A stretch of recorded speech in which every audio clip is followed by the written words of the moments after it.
네, 안녕하세요. 오늘 CCPS 새로운 컨셉북 하나 가져왔습니다. 주제는 제한 공간, 저희는 또는 밀폐 공간이라고 하잖아요. Confined Space Entry, 즉 밀폐 공간 또는 제한 공간 출입에 대한 내용이고요. 여기에 대한 안전 작업 실행, 실습에 대한 내용입니다. 먼저 사고 사례를 한번 먼저 설명을 드리겠습니다. 이 컨셉북 후단에 나온 내용인데 이 사고 개요를 보면 이렇습니다.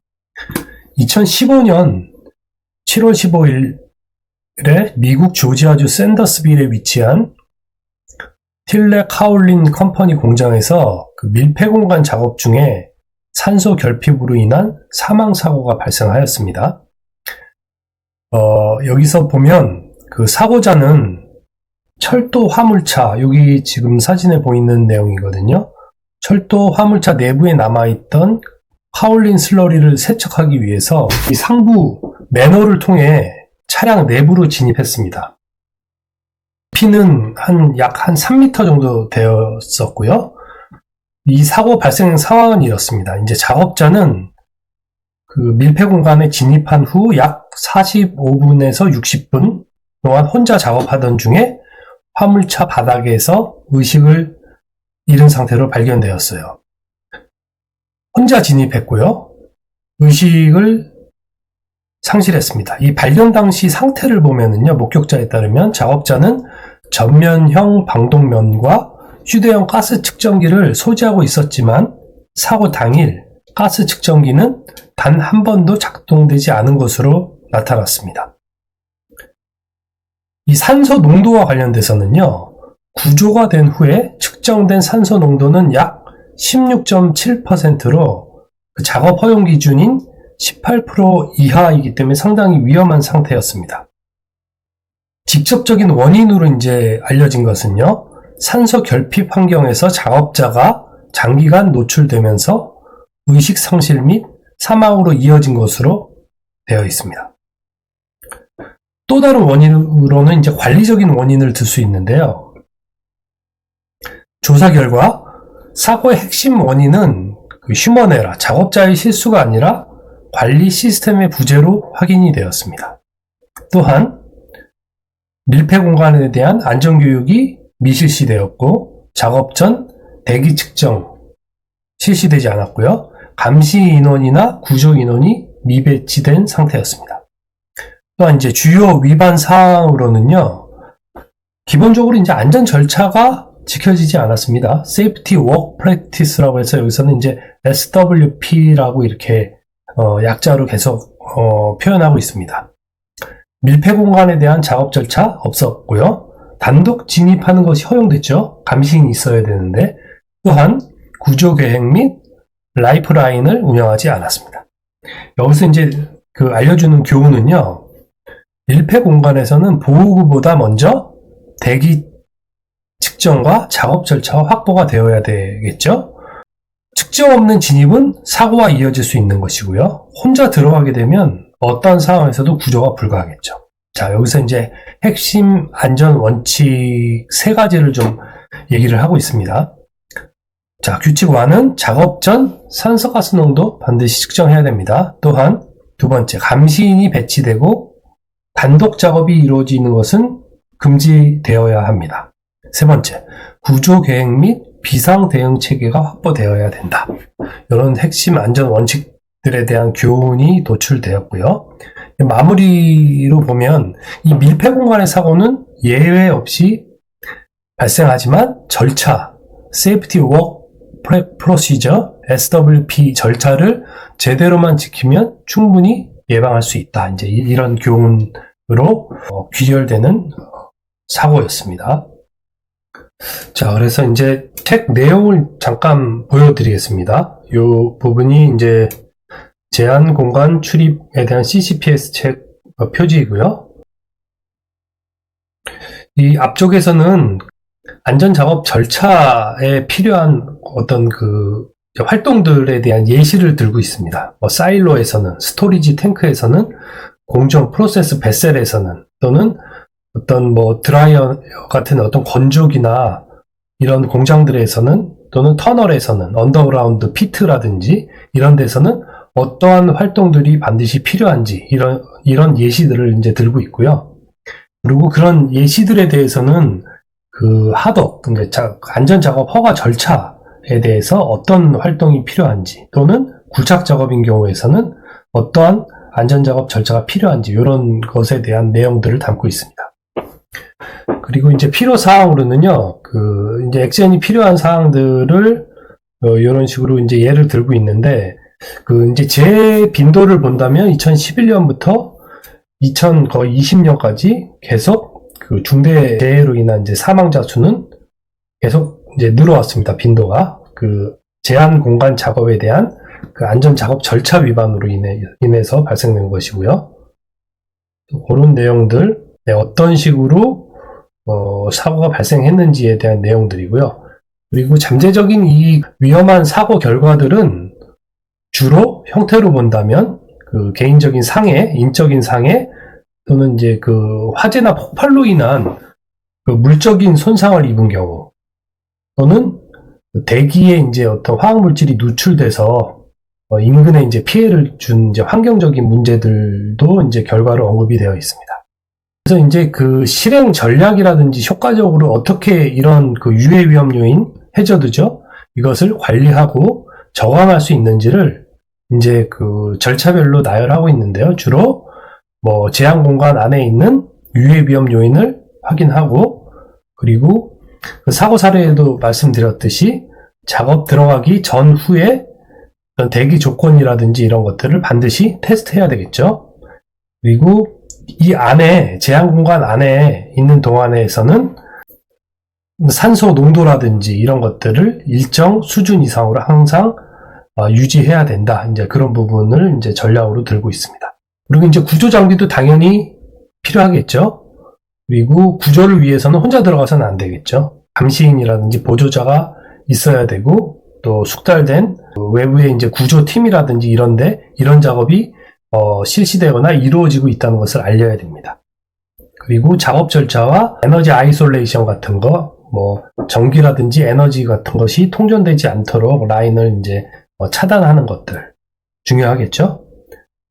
그 외에 이제 추가적인 유해 위험 요인들에 대해서 제한 공간에서 발생할 수 있는 것들이 어떤 것인지 유해 위험 요인을 확인하고 거기에 대응되는 실행 활동들을 반드시 인지하여야 된다. 뭐 이런 내용들을 들고 있습니다.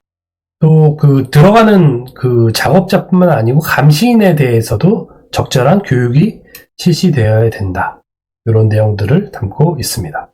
그리고 이제 가능한 작업 흐름에서 이제 이 표로 나타내는 부분은요, 키가 되는 액션들이 있는데요. 뭐 어떤 구조 활동을 벌인다든지 유해 위험을 발견한다든지 작업 조건에 대한 어떤 대기질이라든지 산소 농도를 측정하는 것에 대해서 이 실제 작업하는 사람 그리고 거기에서 이제 권한을 갖고 사인해 준 사람 이 퍼밋을 수락한 그런 관련 부서들을 어떤 식의 워크플로어에 따른 키 액션을 수립해서 행해야 되는지 이렇게 이해관계 담당자별로 이렇게 이제 구분해 놓고 있습니다.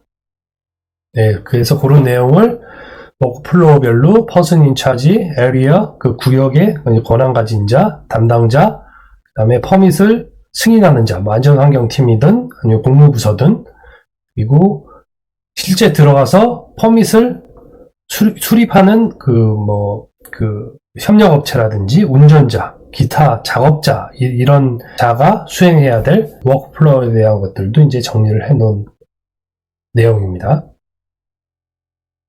마지막은 이제 앞서 설명드렸던 2015년에 발생된 혼자 이제 들어가서 가스 농도라든지 뭐 산소 농도, 대기질 농도 측정하지 않고 작업 수행 절차 SWP의 그런 내용들을 적절히 수행하지 않아서 이제 사망으로 이르렀던 그런 내용 이렇게 해서 이 책은 마무리가 되고 있습니다. 마지막은 이제 참고 문헌들이고요.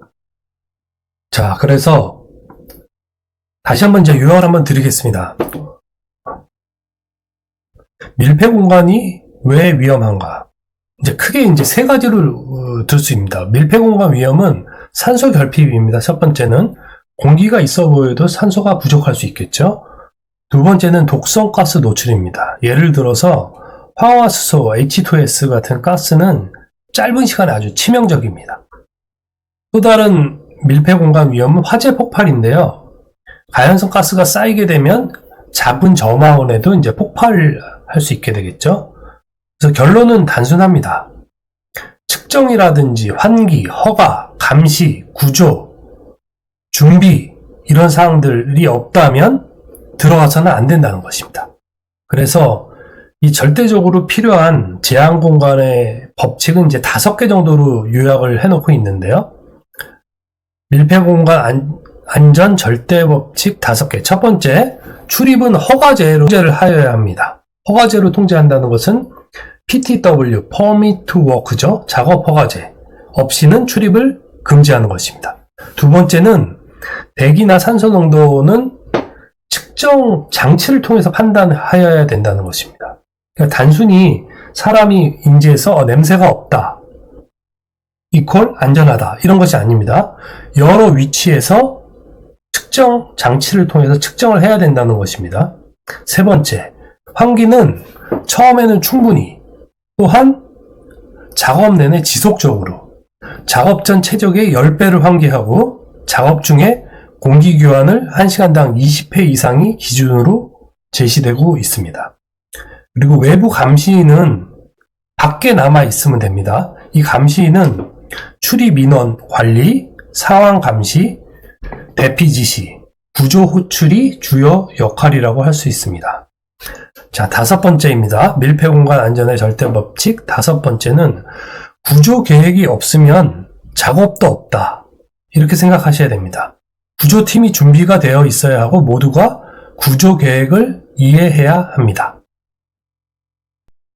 자, 다음은 역할 관계자가 여럿 있었죠. 각자의 역할, 롤로 정리하는 현장 운영에 대한 내용입니다. 누가 무엇을 확인하는지 명확히 인지하고 있어야 됩니다.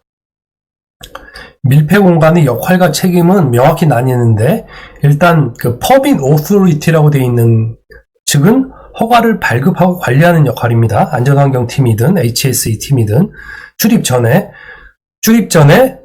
이 허가 발급 관리하는 역할자는 교육 자격, 대기 측정, 환기, 구조 장비, 커뮤니케이션, 툴박스 미팅까지 다 확인하고 시작해야 합니다. 그리고 엔트런트, 출입 작업자는 허가서 요구사항을 이해하고 현장 위험을 함께 확인하고 구조 계획과 통신 절차를 숙지한 뒤 작업하여야 합니다. 다음, 감시인입니다. 엔트리 어텐던트인데요. 감시인은 밖에서 출입 인원을 정확히 관리하고 무전등으로 상태를 확인하고 조건이 변하게 되면 즉시 대피를 지시하고 구조를 호출하여야 합니다. 핵심은 이거라고 할 수 있어요. 그래서 아주 적절하고 영특한 사람을 제한 공간에 집어넣어서 작업을 시키는 것이 아니고 시스템을 통해서 안전하게 작업이 이루어지도록 만든다. 이것이 핵심입니다. 다음, 이 책에서 이제 그 측정, 테스팅과 작업 중단 기준에 대한 것을 얘기를 하고 있는데요. 측정은 들어가기 전에 1회로 끝나서는 안 된다는 거예요. CCPS는 장비 점검 및 캘리브레이션을 적절히 해서 이 테스트기가 적절히 작동될 수 있게는 당연히 유지해야 되고, 이 테스트기를 통해서 여러 위치와 높이에서 측정하고 작업 중에는 허가서에 연속, 시간별 등 측정 빈도를 명시하라고 하고 있어요. 그리고 언제 중단할 것인가를 미리 정해 놓아야 됩니다. 예를 들면 산소가 19% 아래로 떨어지거나 최소 한계, 폭발 한계 농도 LEL이죠. Lowest Explosion Limit이 25%를 넘으면 즉시 출입을 중단하라는 이런 기준을 위험성 평가에 명확히 포함하라고 제시하고 있습니다. CCPS 말고도 국내 이제 코샷 지침에는 적정 공기 기준을 이렇게 제시하고 있어요. 산소는 18에서 23.5%, CO2는 1.5% 미만, 그리고 H2S 황화수소죠. 10 ppm 미만, 일산화탄소 CO 30 ppm 미만. 그리고 나머지 가연성 가스라든지 증기라든지 미스트라든지 이런 것들은 LEL 최소 한계, 폭발 한계 농도 10% 미만 뭐 이렇게 되어 있어요. 이것은 이제 호샤 가이드 H-80-2021 밀폐공간 작업 프로그램 수립 및 시행 그 호샤 가이드 내용을 별도로 한번 참고해 보시기 바랍니다. 다음은 그 환기에 대한 것입니다. 벤틸레이션 부분은 환기는 적절한 용량과 지속성으로 평가를 하는데요. 작업 전에는 밀폐공간 최적의 10배의 신선 공기로 환기하고 작업 중에는 시간당 공기 교환 20회 이상을 적용하도록 제시하고 있습니다. 그 다음에 이제 허가서에 반드시 확인해야 될 내용들은요. 이런 내용들입니다. 관리 감독자 지정 감시인 배치, 관계자 외 출입 금지 표지, 밸브 차단, 맹판, 블라인드 세정, 그리고 락아웃 태그아웃 시행, 그리고 산소 유해가스 측정, 환기 실시, 통신수단, 방폭기기, 소화기, 공기호흡기, 그리고 안전보건 교육 실시 이렇게 되어 있습니다. 그리고 이제 나중에 사고가 발생한 이후에 구조하는 부분은 그 들어가서 구조를 한다는 생각은 없애야 된다고 얘기를 하고 있습니다. 밀폐 공간에서 그 또 다른 위험한 순간은 사고가 발생한 직후입니다. CCPS 조사에서는 구조 계획이 아예 없었고 사전 테스트도 환기도 없었죠. 이런 치명적인 공백이 반복되는데요. 구조 계획과 구조 장비, 훈련된 구조팀이 사전에 준비되지 알았다면 사전에 준비되지 않았다면 작업 자체를 시작하지 않는다는 것을 원칙으로 세워야 된다고 되어 있어요. 마지막 엔딩 부분인데요. 이 Safety Work Practice Confined Space Entry, 제한 공간 엔트리 부분에서는 이제 한 5가지 정도의 이제 교훈을 주고 있습니다. 첫 번째, 허가가 없으면 출입이 불가하다. 허가 없는 출입은 없다는 것이고요. 두 번째는 측정이 없다면 판단도 없다. 개인이 판단해서는 안 된다는 겁니다. 세 번째, 환기가 없다면 작업도 없다. 네 번째입니다. 이 감시인은 반드시 외부에서, 밖에서 지켜야 된다. 마지막 5번째요. 구조 계획이 없다면 이런 제한 공간 작업의 시작도 없다. 이렇게 이제 5가지 정도 교훈을 들 수 있습니다. 자, 이렇게 해서 오늘 그 CCPS 컨셉북으로 나온 제한 공간 작업 절차라든지 그런 규정들을 준수하지 않아서 사고로 이어진 빈도는 익히 많이 알려져 있습니다. 그런 내용들로 제한 공간 작업에 대한 그 화학공정안전센터의 컨셉북 내용 오늘 간단히 요약해 드렸습니다. 네. 좋아요, 구독 부탁드리고요. 이제 해외 그 양질의 책들 소개하기 위해서 많은 응원 부탁드립니다. 다음에 뵙겠습니다. 감사합니다.